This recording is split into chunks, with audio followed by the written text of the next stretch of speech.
वज़ीर आज़म इमरान खान की सारी तवज्जो इन दिनों सेनेट इंतखाबात पर है। टिकट जारी करने और वापस लेने से लेकर नाराज अरकान को मनाने तक बहुत से काम वज़ीर आज़म खुद कर रहे हैं। आज सामने आने वाले अहम फैसले में तहरीक इंसाफ ने वफाकी वज़ीर फैसल वाउडा को जारी करदा सेनेट का टिकट बरकरार रखने का फैसला किया है। वज़ीर आज़म इमरान खान की ज़ेर सदारत तहरीक इंसाफ के पार्लिमानी बोर्ड का इजलास हुआ, जिसमें सेनेट इलेक्शन के लिए टिकटों की तकसीम समेत पार्टी रहनुमाओं के एतराज़ात का जायजा लिया गया। ज़राए के मुताबिक पार्टी बोर्ड ने फैसल वाउडा को दिया गया टिकट बरकरार रखने का फैसला किया है और इस सिलसिले में पीटीआई सिंध के एतराज़ात मुस्तरद कर दिए गए हैं। पार्लिमानी बोर्ड ने खैबर पख्तूनख्वा से लियाकत तरकई को पार्टी टिकट देने का फैसला किया है और नजीउल्लाह खटक से टिकट वापस लेने का फैसला किया गया है।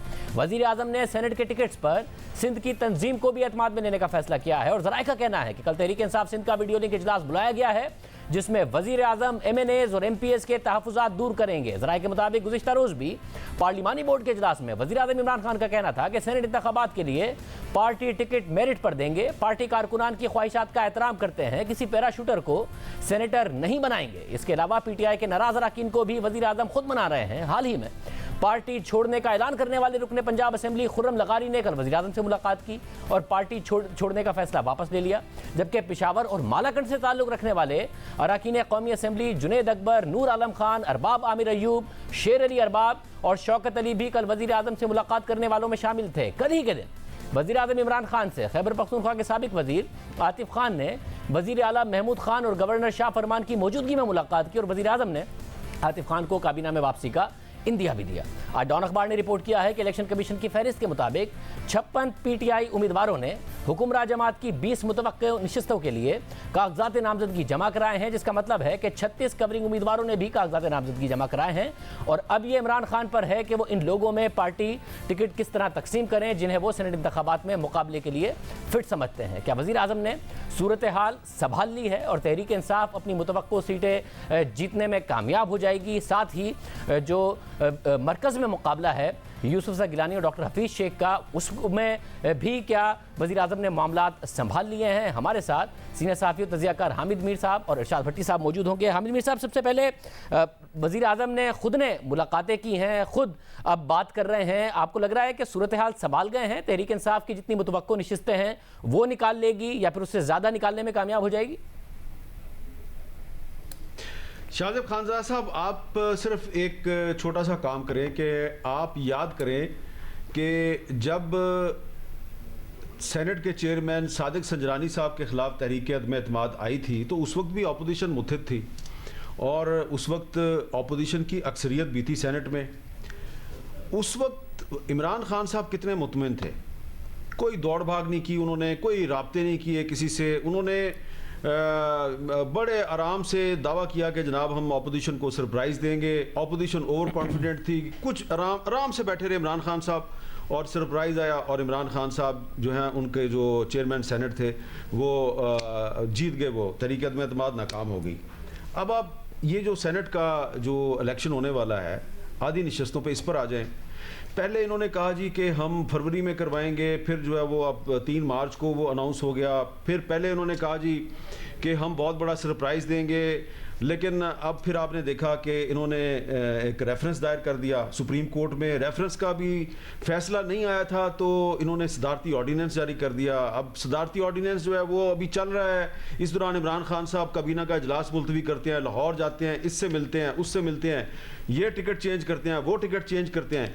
तो आप उनकी बॉडी लैंग्वेज देखें, उनकी जो पंजाबी में कहते हैं आनिया जानिया, तो बॉडी लैंग्वेज और उनकी जो इस वक्त एक हलचल है बहुत ज़्यादा, एक दौड़ भाग है, वो बाकायदा दौड़ भाग कर रहे हैं ये सेनेट का इलेक्शन बचाने के लिए। उससे नज़र आता है कि वो काफ़ी मुश्किल में है। वो सूरत हाल नहीं है जो कि चेयरमैन सेनेट के ख़िलाफ़ तहरीक अदम एतमाद के वक्त थी। उस वक्त इमरान खान साहब की बॉडी लैंग्वेज और अभी की बॉडी लैंग्वेज का कंपैरिजन कर लें, आपको पता चल जाएगा। और उसके बाद आप देखें कि आज क्या किया तहरीक इंसाफ ने कि आज उन्होंने यूसुफ गिलानी साहब, जिनके बारे में पहले तहरीक इंसाफ ये दावा करी थी कि ये हार जाएंगे और उनकी शिकस्त का दावा जो है वो आज़म स्वाति साहब भी कर रहे थे, शेख रशीद भी कर रहे थे और भी वज़रा कर रहे थे। आज तहरीक इंसाफ ने उनके कागजात नामजदगी पर एतराज़ कर दिया है और कहा जी कि ये आर्टिकल 62 के तहत पूरे नहीं उतरते। तो इसका क्या मतलब है कि आप यूसुफ गिलानी साहब अगर कमज़ोर उम्मीदवार हैं तो फिर आप उनके कागजात नामजदगी पर एतराज़ क्यों कर रहे हैं? अगर आप एतराज़ कर रहे हैं तो इसका मतलब है کہ آپ خوفزدہ ہیں. تو کہیں نہ کہیں تحریک انصاف جو ہے وہ خوفزدہ ضرور ہے اور کچھ پریشان بھی نظر آ رہی ہے. اور لگتا یہ ہے کہ جو اب سندھ میں آج انہوں نے ایک ٹکٹ چینج نہیں کیا اور فیصل واڈا صاحب پر انہوں نے اصرار کیا کہ وہی پارٹی کے امیدوار رہیں گے, تو اس پر صرف ویڈیو کانفرنس سے بات نہیں بنے گی, کیونکہ مجھے پتا ہے کہ اس پہ صرف جو سندھ کی تحریک انصاف کے جو آفس بیررز ہیں, جو تنظیمی عہدیدار ہیں, صرف ان کا اعتراض نہیں ہے. اس پر کراچی سے جو تحریک انصاف کے کچھ ایم این ایز ہیں ان کے بھی اعتراضات ہیں. یہ فیصل واڈا صاحب کو بھی پتہ ہے اور فیصل واڈا صاحب کو انہیں بھی راضی کرنا ہوگا. صرف اب وزیر اعظم صاحب کو راضی نہیں کرنا, فیصل واڈا صاحب کو بھی کچھ لوگوں کو راضی کرنا ہے. اور یہ یوسف رضا گیلانی صاحب کا معاملہ ہے جس کے حوالے سے ظاہر یہ بھی ہو رہا ہے کہ وہ فٹ نہیں ہے, اس لیے چیلنج کیا جائے. یوسف رضا گیلانی صاحب کا جو معاملہ ہے اس کو کیا بہت سنجیدہ لے رہی ہے فیڈرل گورنمنٹ, اور کیا پی ڈی ایم بھی اس کو اتنا ہی سنجیدہ لے رہی ہے کہ اگر گیلانی صاحب جیت گئے تو پی ڈی ایم تو یہ بھی کہہ رہی ہے کہ یہ خود ہی ایک تحریک عدم اعتماد ہو جائے گا. حکومت نے اتحادیوں کو بھی منایا ہے, ان سے بھی بات کی ہے, آپ کو لگتا ہے اس کے باوجود چانس ہے اکثریت ہونے کے باوجود حکومت کے پاس کہ یوسف رضا گیلانی صاحب جیت جائیں, اور حکومت پریشان ہے کیا اس کو لے کے؟ شاہ زیب خانزادہ صاحب, جو آج بائی الیکشن ہو رہا ہے تو اس میں جو سندھ میں جو صورتحال ہے وہ آپ کے سامنے ہے. سندھ میں جو آج بائی الیکشن ہو رہے ہیں اس میں ایک کہیں پر پی ٹی آئی کھڑی ہے اور ساتھ ہی وہاں پر ایم کیو ایم بھی کھڑی ہے اور اس کے ساتھ اور بھی جماعتیں کھڑی ہیں, اور پیپلز پارٹی جو ہے اس کے مخالفین جو ہیں وہ وہاں آپ کو تقسیم نظر آ رہے ہیں. کیا سینٹ کے الیکشن میں ایسا نہیں ہوگا؟ سینٹ کے الیکشن میں بھی ایسا ہو سکتا ہے.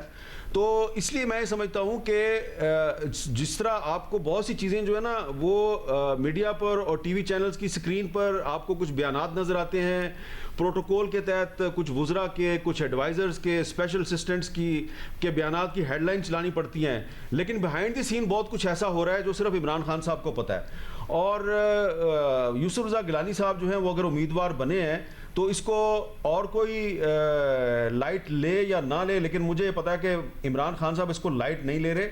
ہاں, یہ آپ کہہ سکتے ہیں کہ اس پر پیپلز پارٹی جو ہے اس نے مسلم لیگ نون کو راضی کیا کہ ان کو ایک مشترکہ امیدوار بنایا جائے پی ڈی ایم کا. اور بہت سے لوگوں کا یہ خیال ہے کہ اگر یوسف رضا گیلانی صاحب سینیٹر بن جاتے ہیں تو اس کا مطلب یہ ہوگا کہ وزیر اعظم عمران خان صاحب قومی اسمبلی میں اعتماد کھو چکے ہیں اور پھر ان کو دوبارہ اعتماد کا ووٹ لینا ہوگا. لیکن یہ وہ معاملہ ہے جس پہ فی الحال ابھی پیپلز پارٹی اور مسلم لیگ نون اور پی ڈی ایم کی جو باقی جماعتیں انہوں نے یہ طے نہیں کیا کہ اگر یوسف رضا گیلانی صاحب جیت جاتے ہیں تو کیا فوری طور پر پی ڈی ایم تحریک عدم اعتماد لے کے آئے گی. ابھی تک یہی طے ہے کہ پہلے لانگ مارچ ہوگا, اس کے بعد دیکھا جائے گا. تو یہ درست ہے کہ پیپلز پارٹی اور کچھ جو اس کی ہم خیال جماعتیں ہیں پی ڈی ایم کے اندر, وہ 2 یا 3 جماعتیں ہیں, اکثریت جو ہے وہ مسلم لیگ نون کے موقف کی حامی ہے کہ لانگ مارچ کرنا چاہیے اور استعفوں کی طرف جانا چاہیے. لیکن اگر یوسف رضا گیلانی صاحب سینیٹر بن جاتے ہیں تو پھر پیپلز پارٹی اس پوزیشن میں ہوگی کہ وہ مسلم لیگ نون سے کہے گی کہ آئیے اب تو تحریک عدم اعتماد پنجاب میں بھی لے کے آئیں, بلوچستان میں بھی لے کے آئیں اور مرکز میں بھی لے کے آئیں. بہت شکریہ. حامد میر صاحب ہمارے ساتھ موجود تھے.